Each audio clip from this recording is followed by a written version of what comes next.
আমার ছেলে শহীদ হয়ে গেল 16 জুলাই। দেখতে দেখতে 1 বছর ঘুরিয়ে এলো পড়ায়। আমার ছেলের সাথে আরো যারা শহীদ হয়েছে তাসমারও ওই রকমের সময় গেছে। এখন কোনো ছেলেরে কোনো আইনের আওতায় আনা হয়নি এখন পর্যন্ত। আমি দাবি জানাই সরকারের কাছে এটা যেন আইনের আওতায় আনে কঠিনভাবে তাদের বিচার করা হয়। আমি সকলের কাছে আর কি বলবো, এই কথাতে আমি শেষ করছি। সবাই সুস্থ থাকো, ভালো থাকো।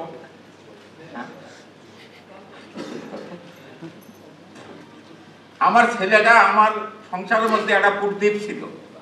আমার বাড়ি ঘর যারা দেখছে তারা কবিতেই কৃষকের ছেলে ভার্সিটিতে যেতে পারে, কিন্তু ছেলেটা মেধাবী ছিল।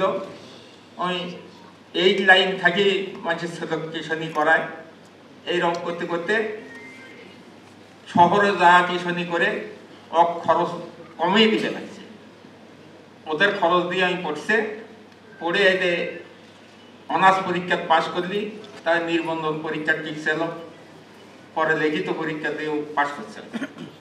এমন ছেলেটার আমার আশা ছিল যে একটা চাকরি বাকরি করবি, হয়তো আমি দেখে হয়তো মরে যাব। সেই আশাটা আমার আর উঠল না। ছেলে দুনিয়ার থেকে বিদায় হয়ে গেল। সকলে দোয়া করবেন ছেলে যেন জান্নাতবাসী হয়। আমার ছেলের সাথে আরো যারা শহীদ হয়েছে তাদের জন্যও দোয়া করবেন, সকলেই যেন জান্নাতবাসী হয়। আল্লাহ যেন শান্তি দান করুন।